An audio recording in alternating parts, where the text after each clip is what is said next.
नमस्कार दोस्तों, डेट है आज की 25 जून 2022 और स्वागत है आपका एडिटोरियल डिस्कशन में। 3 इश्यूज आज हम डिस्कस करेंगे, एक हिंदू का, बाकी 2 अलग अलग न्यूज़पेपर से। पहला आर्टिकल हिंदू का नरेगा से संबंधित, दूसरा इंडियन एक्सप्रेस का ऑनलाइन गेमिंग के रेगुलेशन से संबंधित, और तीसरा ब्रिक्स का हाल ही में जो समिट हुआ ना, उसकी आउटकम से संबंधित। डिस्कशन स्टार्ट करें उससे पहले एथिक्स का एग्जाम्पल। सर एम विश्वेश्वरैया, ये देखो, इंडिया के सिविल इंजीनियर थे और इन्होंने जो इंजीनियरिंग के क्षेत्र में कंट्रीब्यूट किया ना, तो इन्हीं की याद में 15 सितंबर का जो दिन है वो इंजीनियर डे के रूप में ऑब्जर्व किया जाता है।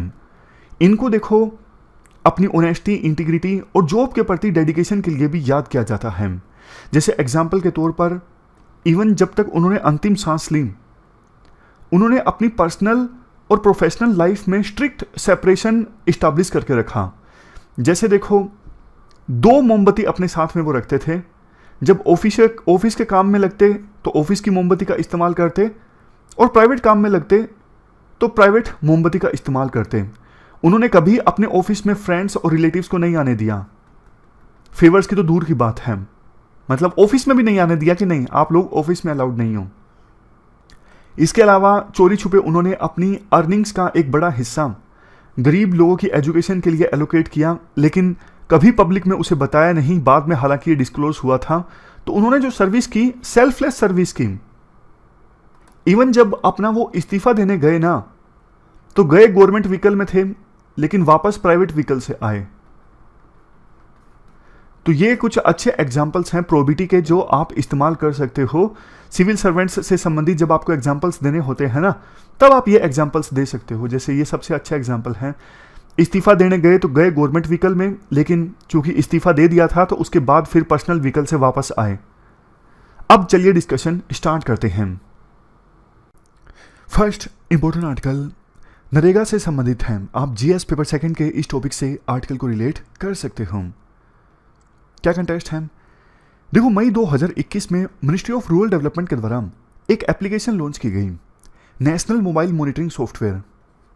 इस एप्लीकेशन का ऑब्जेक्टिव था, मनरेगा स्कीम के तहत जो काम चलता है ना, जैसे ये साइट है गांव के अंदर, यहाँ पे मनरेगा स्कीम के तहत सॉइल डिग्रेडेशन को ठीक किया जा रहा है या फिर पेड़ उगाए जा रहे हैं। तो इस एप्लीकेशन की सहायता से ओवरसाइट होता है, क्या वास्तव में वहाँ पे नरेगा वर्कर्स काम कर रहे हैं या फिर नहीं कर रहे हैं।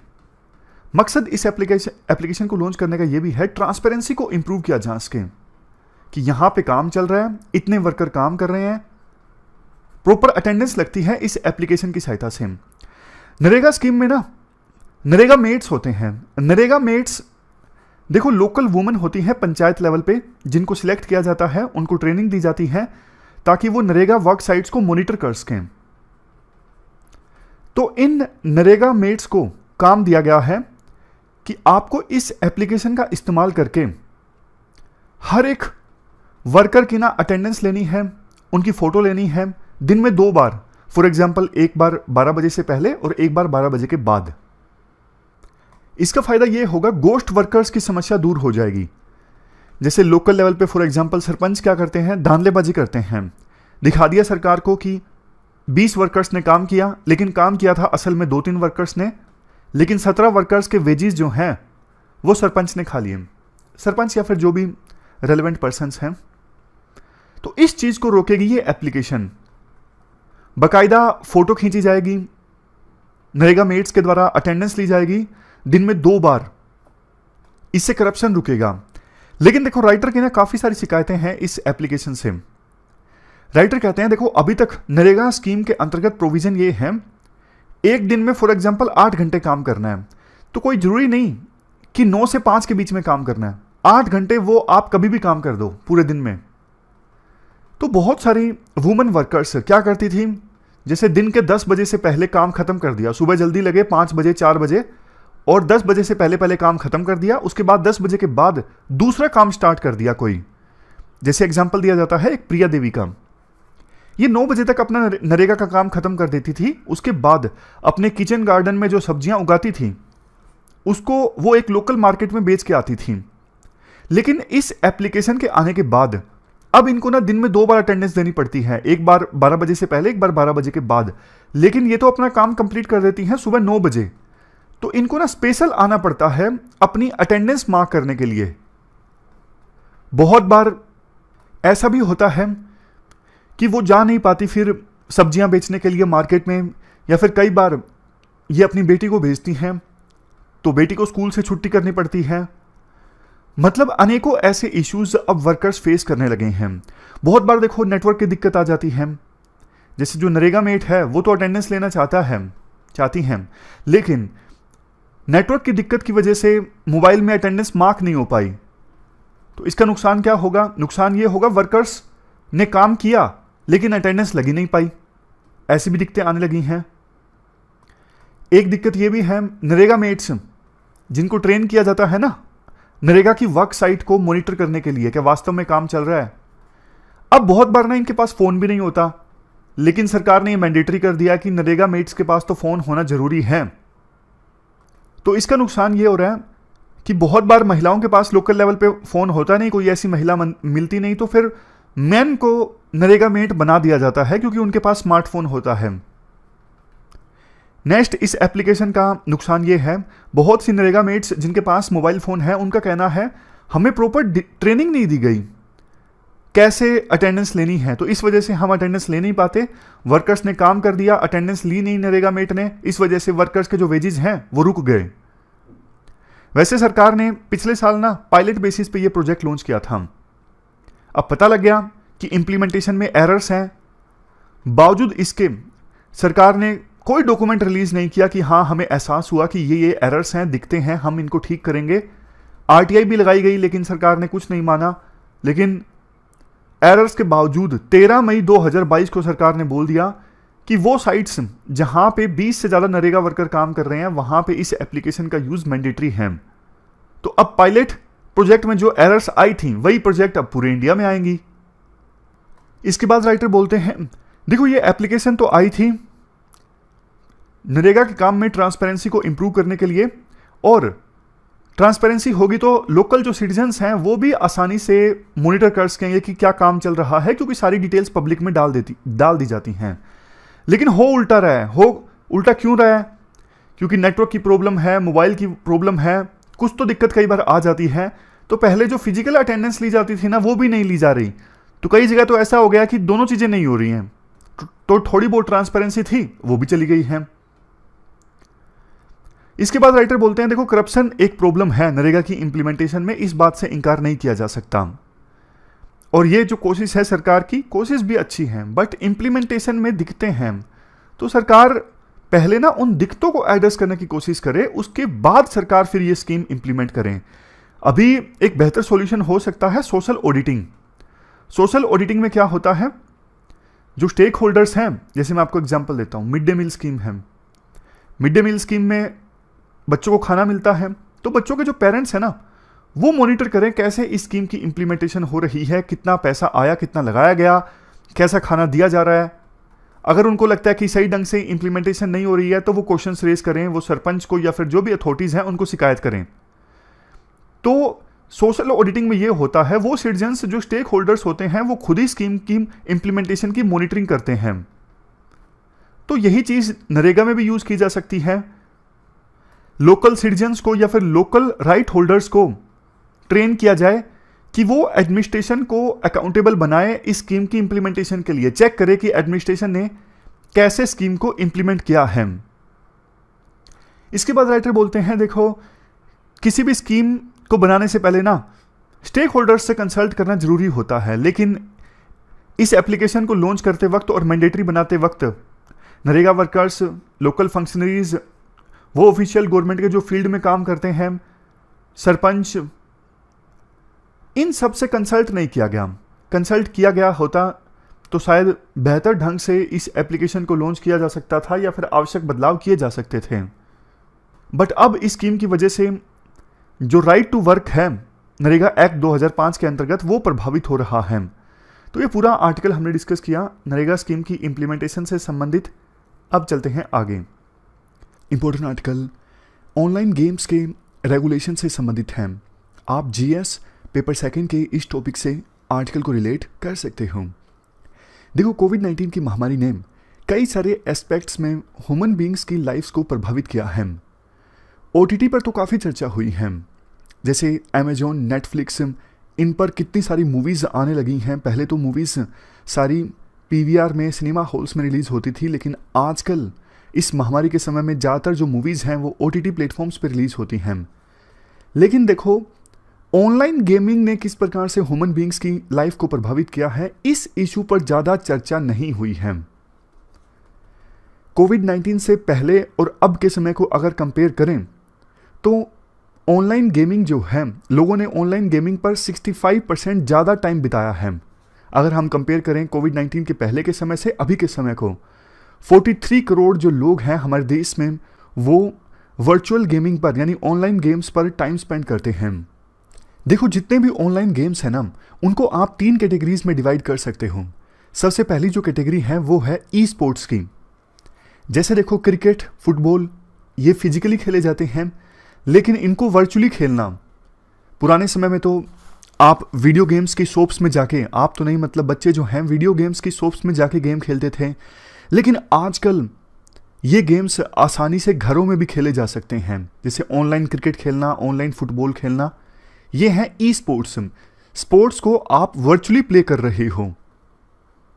दूसरी कैटेगरी के गेम्स हैं फैंटेसी स्पोर्ट्स। इसमें क्या होता है, जैसे देखो, एक एप्लीकेशन है ड्रीम 11। मान लीजिए इंडिया और ऑस्ट्रेलिया का क्रिकेट मैच है, 2 पर्सन है एक्स और वाई। एक्स अपनी टीम चूज करता है, एक्स ने दोनों टीमें से कोई भी 5 प्लेयर चूज कर लिए और वाई ने भी कोई भी 5 प्लेयर चूज कर लिए। अब जब देखो रियल में इंडिया और ऑस्ट्रेलिया का मैच होगा ना, तो देखा जाएगा एक्स ने जो 5 प्लेयर्स चूज किए हैं उन्होंने कितने रन बनाए हैं, वाई ने जो 5 प्लेयर्स चूज किए हैं उन्होंने कितने रन बनाए हैं। तो जो जिसने ज़्यादा रन बनाए होंगे एक्स या वाई के प्लेयर्स में से, वो पर्सन जीत जाएगा। समझ गए? अगर एक्स के 5 प्लेयर्स ने ज़्यादा रन बनाए हैं तो एक्स जीत जाएगा, वाई के प्लेयर्स ने ज़्यादा रन बनाए हैं तो वाई जीत जाएगा। ये मैंने आपको एक सिंपल सा एग्जाम्पल दिया फैंटेसी स्पोर्ट्स का। इसमें देखो गेम तो रियल में होता है, जैसे इंडिया ऑस्ट्रेलिया का मैच हुआ, रियल प्लेयर्स के बीच में हुआ, लेकिन आपने अपनी मनपसंद टीम चूज कर ली और उसके आधार पर तय होगा कि आपने जो टीम चूज की है, आपने जो प्लेयर्स चूज किए हैं, उन्होंने रियल में कितने रन बनाए हैं, उसके बेस पे यह तय होता है कि आप जीत रहे हो या हार रहे हो। इसके बाद तीसरी कैटेगरी है ऑनलाइन कैजुअल गेम्स। अब देखो, ऑनलाइन कैजुअल गेम्स में तो जैसे लूडो हो गया ऑनलाइन, या फिर चेस हो गया, इसमें दोनों तरह के गेम शामिल हैं, स्किल बेस्ड भी और लक बेस्ड भी। अब देखो, जैसे चेस है, ऑनलाइन आप चेस खेलते हो, ये तो स्किल बेस्ड है। लेकिन मान लीजिए ऐसा कोई गेम है जिसमें आप कोई डाइस जो है उसको मूव करते हो और ये आपके हाथ में नहीं है, उस डाइस में 6 आएगा, 5 आएगा, 4 आएगा, ये आपके हाथ में नहीं है, ये टोटली लक बेस्ड है। तो लक बेस्ड गेम्स भी हैं ऑनलाइन कैजुअल गेम्स में और स्किल बेस्ड गेम्स भी हैं। तो इस प्रकार से 3 कैटेगरीज में ऑनलाइन गेम्स को हमने डिवाइड करके डिस्कस किया। देखो, वैसे ये पूरी जो ऑनलाइन गेम्स की इंडस्ट्री है ना, फल फूल रही है। जैसा हमने शुरुआत में भी डिस्कस किया, पहले के अपेक्षाकृत ज़्यादा लोग ऑनलाइन गेम्स को प्ले कर रहे हैं, ज़्यादा टाइम स्पेंड कर रहे हैं, लेकिन इन ऑनलाइन गेम्स को रेगुलेट करने के लिए प्रॉपर मैकेनिज्म अभी भी हमारे देश में नहीं है। कोई कॉम्प्रिहेंसिव कानून ऐसा नहीं है जो इन ऑनलाइन गेम्स को रेगुलेट करता हो। और चूंकि देखो, इन ऑनलाइन गेम्स में अब यूजर्स पैसा जीतते हैं, हारते हैं, मतलब बहुत सारे गेम्स आपने देखे होंगे जिसमें यूजर्स जो हैं पैसा जीत जाते हैं या फिर हार जाते हैं। तो सरकार में ये भी डिबेट चल रही है कि टैक्स कितना लगाया जाए। क्या सभी ऑनलाइन गेम्स जिसमें यूजर्स पैसा जीतते हैं उन सब पर सेम टैक्स लगाया जाए, या फिर जो स्किल वाले गेम्स हैं उन पर सरकार कम टैक्स लगाए और जो चांस वाले गेम्स हैं उन पर सरकार ज़्यादा टैक्स लगाए। जैसे स्किल वाले गेम्स पर 18% और चांस वाले गेम्स पर 28%। ये पॉइंट आगे आएगा भी। अगर देखो हम करंट स्टेटस की बात करें ना, अभी हमारे देश में कोई कॉम्प्रिहेंसिव लेजिस्लेशन तो नहीं है, लेकिन इसका मतलब ये नहीं है ना कि कानून बिल्कुल है ही नहीं। देखो, ये बैटिंग, गैम्बलिंग, ये ना स्टेट सब्जेक्ट है, तो स्टेट कानून बना सकता है इन इशू पर। हमारे देश में, पूरे देश में अगर Goa, Sikkim, union territory of दमन, इनको हम छोड़ देना तो हमारे देश में बाकी सभी राज्यों में किसी भी प्रकार की गैम्बलिंग, बैटिंग पर बैन है। मतलब चांस वाले गेम्स पर पूरी तरह से हमारे देश में बैन है। जैसे कैसीनोज आपको नहीं देखने को मिलेंगे, गोवा में देखने को मिलेंगे, सिक्किम में देखने को मिलेंगे और दमन में देखने को मिलेंगे। बाकी पूरे भारत में किसी भी दूसरे राज्य में या फिर यूटी में आपको कैसीनोज नहीं देखने को मिलेंगे, क्योंकि उसमें ये गेम ऑफ चांस है, सिर्फ लक पे डिपेंड करता है कि आप जीत रहे हो या फिर हार रहे हो। इसमें कोई भी स्किल का यूज नहीं है। उसी प्रकार से असम, आंध्र प्रदेश, नागालैंड, उड़ीसा, तमिलनाडु एंड तेलंगाना, इन राज्यों में देखो गेम ऑफ स्किल्स पर भी रिस्ट्रिक्शंस हैं। पिछले दिनों तो लूडो भी कंट्रोवर्सी में आ गया था कि लूडो गेम बाय चांस है या फिर गेम बाय स्किल है। इस पर भी एक कंट्रोवर्सी जनरेट हो गई थी। और देखो, लीगल पोजीशन चाहे कुछ भी हो, लेकिन यह बात सच है कि हमारे देश में बहुत सारे ऐसे लोग हैं जो इन ऑनलाइन गेम्स के एडिक्ट होते जा रहे हैं। दिन में वो 6 से लेके 8 घंटों के बीच ऑनलाइन गेम्स पर बिताते हैं। इस वजह से उनकी जो आंखें हैं, आई साइट कमज़ोर हो रही हैं। इतना सारा समय ऑनलाइन गेम्स पर बिताने के बाद अगर बच्चे हैं तो उनका पढ़ाई में मन नहीं लगता, फैमिली के साथ बॉन्डिंग जो है वो काफ़ी कमज़ोर रहती है, रियल लाइफ में दोस्त नहीं बन पाते, फिर बाद में अकेलापन आता है, रिलेशनशिप अच्छी नहीं बन पाती। पेरेंट्स बेचारे अपनी तरफ से कोशिश करते हैं कि हमारे बच्चे कम से कम टेक्नोलॉजी का यूज़ करें, कम से कम गेम्स खेलें, लेकिन बच्चों को रोक पाना बहुत मुश्किल साबित होता है। और महामारी की वजह से स्क्रीन टाइम जो है वो और भी ज़्यादा इंक्रीज हो गया है। बहुत बार देखो प्राइवेसी इश्यूज भी जो यंग चिल्ड्रन है वो फेस करते हैं। जैसे ऑनलाइन गेम्स प्ले करते वक्त उन्होंने अपनी पर्सनल इंफॉर्मेशन यूज़ कर ली, बाद में उस इंफॉर्मेशन की सहायता से उन्हें डराया धमकाया जाता है, ऑनलाइन बुलिंग होती है। तो कहने का मतलब ये है, देखो अपॉर्चुनिटी कॉस्ट जो है ना वो काफ़ी ज़्यादा है। अपॉर्चुनिटी कॉस्ट मतलब देखो थोड़ा सा एंटरटेनमेंट तो है लेकिन नुकसान ज़्यादा है। इसी वजह से देखो इन ऑनलाइन गेम्स को अच्छे से रेगुलेट करने की आवश्यकता है। जब देखो जो कैसीनोज हैं उनमें एज के आधार पर एंट्री होती है। आप इस एज के हो, पर्टिकुलर एज के, तभी आप कैसीनोज में एंटर कर सकते हो, अदरवाइज नहीं। तो ऑनलाइन गेम्स में एज के आधार पर एंट्री क्यों ना हो, आप बताइए कैसे ये पॉसिबल हो सकता है। ऑनलाइन गेम्स वाले बोल सकते हैं आप अपना आधार कार्ड लाइए तभी हम आपको ये गेम खेलने देंगे, अदरवाइज नहीं। तो आधार कार्ड से एज वेरीफाई की जा सकती है ऑनलाइन गेम्स प्ले करने के लिए। जैसे देखो चाइना में हाल ही में एक रूल आया था कि वो बच्चे जो 18 साल से कम उम्र के हैं वो एक हफ्ते में सिर्फ 3 घंटे ही वीडियो गेम्स खेल सकते हैं, इससे ज़्यादा नहीं। चाइनीज स्टेट मीडिया ने ऑनलाइन गेम्स को करार दिया है ओपियम ऑफ माइंड, यानी माइंड को नशा हो जाता है जब वो ऑनलाइन वीडियो गेम्स खेलते हैं। सेंट्रल गवर्नमेंट ने स्टेट्स को एक एडवाइजरी जारी की थी हमारे देश में कुछ समय पहले। सेंट्रल गवर्नमेंट ने कहा था कि आप पेरेंट्स और टीचर्स को बताइए कि वो बच्चों को किस प्रकार से एजुकेट करें ऑनलाइन गेम्स के बारे में। डूज एंड डोंट्स की एक एडवाइजरी जारी की थी सेंटर ने स्टेट्स को, और स्टेट्स ने फर्दर वो एडवाइजरी फिर पेरेंट्स और टीचर्स को दी। देखो वैसे ये ऑनलाइन गेमिंग इंडस्ट्री जो है वो, जैसा हमने डिस्कस किया, काफ़ी फल फूल रही है और 2025 आते आते 29,000 करोड़ का रेवेन्यू भी जनरेट करेगी और 65.7 करोड़ यूजर होंगे इस इंडस्ट्री के। काफ़ी सारी जॉब्स जनरेट होंगी, 15,000। तो पूरी तरह से बैन तो नहीं लगाया जा सकता इस इंडस्ट्री पर, लेकिन रेगुलेट जरूर करना चाहिए सरकार को। रेगुलेट करने के लिए बहुत कुछ किया जा सकता है। जैसे देखो एक गेमिंग अथॉरिटी इस्टेब्लिश की जा सकती है सेंट्रल गवर्नमेंट के द्वारा। वैसे तो इन गेम्स को बोला जाए कि आप सेल्फ रेगुलेट करो, जैसे OTT प्लेटफॉर्म्स अपने आप को अभी तक फिलहाल सेल्फ रेगुलेट करते हैं। हालांकि कुछ गाइडलाइंस पहले आई थी जिन पर कंट्रोवर्सी भी पैदा हुई थी। तो सेल्फ रेगुलेशन इनका हो सकता है ऑनलाइन गेम्स का, लेकिन इसके साथ साथ सरकार एक गेमिंग अथॉरिटी बना दे। ये जो अथॉरिटी हो ना, इसका काम हो हमारे देश में ऑनलाइन गेम्स के ऑपरेशंस को मॉनिटर करना, सोसाइटल इश्यूज को प्रिवेंट करना और ऑनलाइन गेम्स को क्लासीफाई करना कि कैसा गेम है, स्किल वाला गेम है या फिर चांस वाला गेम है। प्रोटेक्शन, जो कंज्यूमर्स हैं उनको प्रोटेक्ट करना, और अगर ऑनलाइन गेम्स में कुछ क्राइम हो रहा है, इलेगलिटी हो रही है तो उससे निपटना। ये सारे काम होंगे उस गेमिंग अथॉरिटी के जो सेंट्रल गवर्नमेंट के द्वारा इस्टेब्लिश की जा सकती हैं। इसके साथ साथ देखो और कुछ चीज़ें, जैसे जो यूजर्स हैं उनकी KYC हो सकती है, जैसे बैंक करते हैं नो योर कस्टमर, प्रॉपर आधार और ओटीपी वेरिफिकेशन के बाद ही यूजर को ऑनलाइन गेम खेलने दिया जाए, अदरवाइज नहीं। इसके अलावा ये ऑनलाइन गेम्स वाली कंपनीज जो हैं वो अपने यूजर्स को प्रॉपरली एजुकेट करें कि आप लगातार इतने घंटे गेम खेलोगे तो ये रिस्क है, कैसे आप उस रिस्क से बच सकते हो, ये सारी चीज़ें ऑनलाइन गेमिंग कंपनीज बताएं। जैसे लिखा होता है स्मोकिंग की डब्बी पर कि सिगरेट पीना अपराध नहीं, क्या लिखा होता है, सिगरेट पीना स्वास्थ्य के लिए हानिकारक है। और उसके बाद जो पार्टिसिपेंट्स की एनोनिमिटी होती है ना, कि पता नहीं लगता, जैसे टेलीग्राम में भी अजीब से नाम कई बार हो जाते हैं यूजर्स के, कुछ भी ले लेते हैं वो मर्जी से, पता नहीं लगता कौन है, अज्ञात व्यक्ति। तो ये एनोनिमिटी खत्म होनी चाहिए। वैसे देखो ये चीज़ अपने आप में कॉन्ट्राडिक्टरी है। अभी तो राइटर बोले कि प्राइवेसी इश्यूज हैं, अगर कोई अपना रियल नाम यूज करेगा तो सबको पता लग जाएगा ना। मतलब बैलेंस स्टैब्लिश करना पड़ेगा दोनों चीज़ों के बीच में, प्राइवेसी और ट्रांसपेरेंसी के बीच में।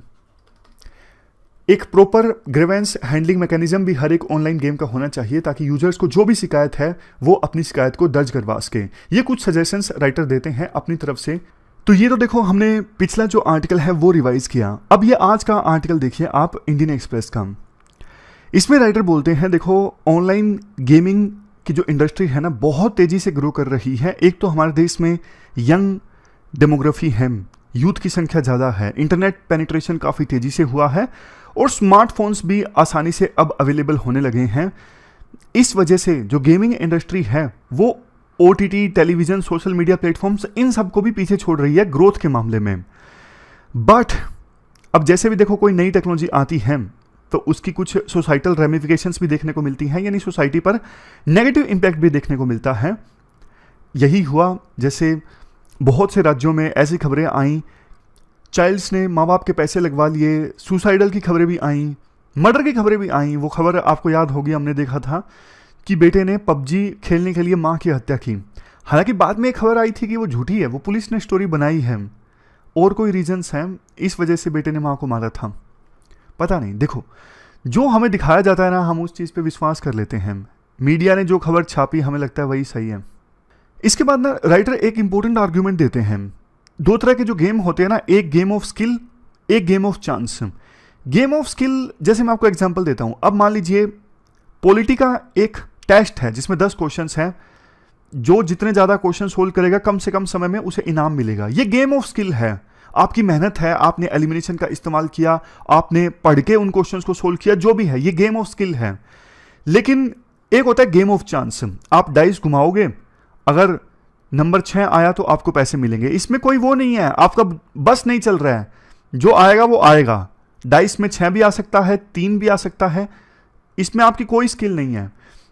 तो ना सरकार दोनों को ना एक साथ ना देखे, गेम ऑफ स्किल को और गेम ऑफ चांस को। जैसे तमिलनाडु ने ना एक ऑर्डिनेंस लाके हर प्रकार के ऑनलाइन गेम पर बैन लगा दिया था, क्योंकि वहां पे ना सुसाइड की खबरें बहुत आ रही थी कि जैसे महिला ने पैसे खत्म कर दिए ऑनलाइन गेम में जिसकी वजह से उसने सुसाइड कर लिया। तो तमिलनाडु ने एकदम से ऑर्डिनेंस जारी किया कि ऑनलाइन गेम्स पर बैन, सभी गेम्स, गेम ऑफ स्किल भी और गेम ऑफ चांस भी। जबकि ये संविधान के आर्टिकल 19(1)(g) के अकॉर्डिंग गलत है। गेम ऑफ स्किल पर आप बैन नहीं लगा सकते, दोनों को एक साथ कंपेयर नहीं कर सकते। तो ये मामला गया कोर्ट में, मद्रास हाईकोर्ट ने कहा गलत है, टोटल बैन गलत है। इसके बाद तमिलनाडु की सरकार ने 4 मेंबर्स की एक कमेटी गठित की। अब ये कमेटी जो है ना वो डिसाइड करेगी कि ऑनलाइन गेम्स में कौन से गेम्स को अलाउ किया जा सकता है एल्गोरिथम के आधार पर, जिसमें स्किल हो, ट्रिक ना हो। समझ रहे हो? तो लास्ट में राइटर बोलते हैं देखो पूरी तरह से बैन वैसे भी सही नहीं है, ग्रोइंग इंडस्ट्री है, काफी रोजगार उत्पन्न होगा, और अगर बैन लगा दिया सरकार ने, इलीगल इंडस्ट्री ओपन हो जाएगी। बाकी देशों में जो चल रहा है ना, यूएस, यूके में, वहां पे ना रेगुलेट किया जा रहा है ऑनलाइन गेम्स को, तो आप भी रेगुलेट करो, देखो वहां की बेस्ट प्रैक्टिसेस को, और उसके आधार पर आप भी ऑनलाइन गेम्स को रेगुलेट करो। तो ये पूरा आर्टिकल हमने डिस्कस किया ऑनलाइन गेम्स के रेगुलेशन से संबंधित। चलते हैं आगे। अगला हमारा आर्टिकल ब्रिक्स से संबंधित है। आप जीएस पेपर सेकंड के इस टॉपिक से आर्टिकल को रिलेट कर सकते हो। ब्रिक्स में 5 देश हैं, Brazil, Russia, India, China, South Korea. 14वां ब्रिक्स का समिट हाल ही में 24 जून को कंक्लूड हुआ। इस समिट में देखो एक चीज सामने आती है, ग्रुप के बारे में जो बोला जाता है ना ब्रिक्स के बारे में, कि इसमें 5 डिस्पैरेट कंट्रीज हैं। डिस्पैरेट कंट्रीज मतलब ऐसे कंट्रीज जिनकी इकोनॉमी का नेचर अलग अलग है, जिसमें काफ़ी सारी डिसिमिलैरिटीज़ हैं, मतलब डिफरेंसेस हैं, फिर भी वो एक साथ आए हैं। कैसे ये 5 देश जो अलग अलग नेचर के हैं, बावजूद इसके कैसे इनके बीच में कोऑपरेशन देखने को मिलता है कुछ इश्यूज में। कुछ इश्यूज में देखो डिफरेंसेस हैं, कुछ इश्यूज में कोऑपरेशन है। जैसे कोऑपरेशन का एक सबसे बढ़िया एग्जांपल है न्यू डेवलपमेंट बैंक, जो ब्रिक्स का बैंक है। इस बैंक के अंतर्गत अभी तक देखो $30 बिलियन का लोन दिया गया है डेवलपिंग कंट्रीज में, जो अच्छी खासी रकम है। इसके अलावा कुछ इश्यूज को लेकर डिफरेंसेस हैं, जैसे यूएन रिफॉर्म्स और टेररिज्म। ये जो इश्यूज है ना, वो इस बार के समिट की फाइनल स्टेटमेंट में भी रिफ्लेक्ट हुए। जैसे इंडिया, साउथ अफ्रीका, ये लोग चाहते हैं कि यूएन की सिक्योरिटी काउंसिल में रिफॉर्म्स आने चाहिए। चाइना नहीं चाहता कि इंडिया को परमानेंट सीट मिलनी चाहिए। टेररिज्म की बात कर लीजिए, इंडिया चाहता है, अभी हाल ही में इंडिया अब्दुल रहमान मक्की को यूएनएससी सैंक्शन कमेटी से बैन करवाना चाहता था। ये लश्कर तोयबा का टेररिस्ट है। चाइना ने रोक दिया। चाइना ने कहा कि सैंक्शंस का यूज हो रहा है इशू को पॉलिटिसाइज करने के लिए। साफ तौर पर चाइना जो है वो पाकिस्तान को शील्ड करना चाहता था, इस इशू पे पाकिस्तान को एम्बेरस होने से रोकना चाहता था। तो इन दोनों इश्यूज को लेकर चाइना इंडिया के बीच में जो डिफरेंस है वो फाइनल स्टेटमेंट में साफ तौर पर रिफ्लेक्ट हुए। यूक्रेन के इशू को लेकर भी डिफरेंसेस सामने आए। नाटो को साफ तौर पे कंडेम नहीं किया गया। चाइना रशिया चाहते थे नाटो को कंडेम किया जाए, लेकिन इंडिया ने इस पर कंसर्न्स रेज किया क्योंकि इंडिया यूएसए का दोस्त है। और यूक्रेन के इशू पर रशिया को भी नहीं क्रिटिसाइज किया गया, रशिया तो ब्रिक्स का मेंबर ही है। बट ये जरूर बोला गया कि सभी देश सोवरेनिटी की रिस्पेक्ट जरूर करें, मतलब कमिटमेंट जाहिर की गई फाइनल स्टेटमेंट में सोवरेनिटी के लिए। भाई कोई भी देश किसी दूसरे देश की सोवरेनिटी को वायलेट ना करें। लेकिन देखो सिर्फ बातें हैं। रशिया ने किया तो सही, यूएसए ने कितनी बार किया। मतलब इंटरनेशनल रिलेशंस में ना बातें बोलने के लिए बोल दी जाती हैं, करने के लिए जिस देश को जो करना है अपने नेशनल इंटरेस्ट को देखते हुए वो वही करता है। लास्ट में राइटर बोलते हैं, देखो जैसे एग्जाम्पल के तौर पर यूक्रेन इशू, टेररिज्म, इन इश्यूज को लेकर जो डिफरेंसेस सामने आए ना, इससे तो डाउट आ जाता है ब्रिक्स की कैपेबिलिटी पर। क्या ब्रिक्स ग्लोबल ऑर्डर को चेंज कर पाएगा? बट देखो हमें यह भी देखना जरूरी है कि माना ब्रिक्स के जो मेंबर कंट्रीज हैं कुछ इश्यूज पर कोऑपरेट नहीं कर पाते, लेकिन कुछ ऐसे भी इश्यूज हैं जिनको लेके उनके बीच अच्छा कोऑपरेशन देखने को मिलता है, जिस पर सबके इंटरेस्ट कन्वर्ज करते हैं। जैसे फाइनेंशियल प्रोजेक्ट है, न्यू डेवलपमेंट बैंक है, क्लाइमेट चेंज को लेके काम हो। इंडिया और चाइना के बीच बेशक LAC पर लाइन ऑफ एक्चुअल कंट्रोल पर क्राइसिस नहीं सोल्व हुए हैं, लेकिन फिर भी दोनों क्लाइमेट चेंज पर एक साथ काम करने को तैयार हैं। स्पेस कोऑपरेशन है, सभी देशों ने मिलकर एक joint constellation of remote sensing satellites को क्रिएट करने का निर्णय लिया। तो ये एक पॉजिटिव चीज़ है। ये हमने छोटा सा आर्टिकल डिस्कस किया ब्रिक्स के बारे में। हमारी आज की इस डिस्कशन में इतना ही है। आज हमने 3 इश्यूज को डिटेल से डिस्कस किया। Thank you very much for discussion.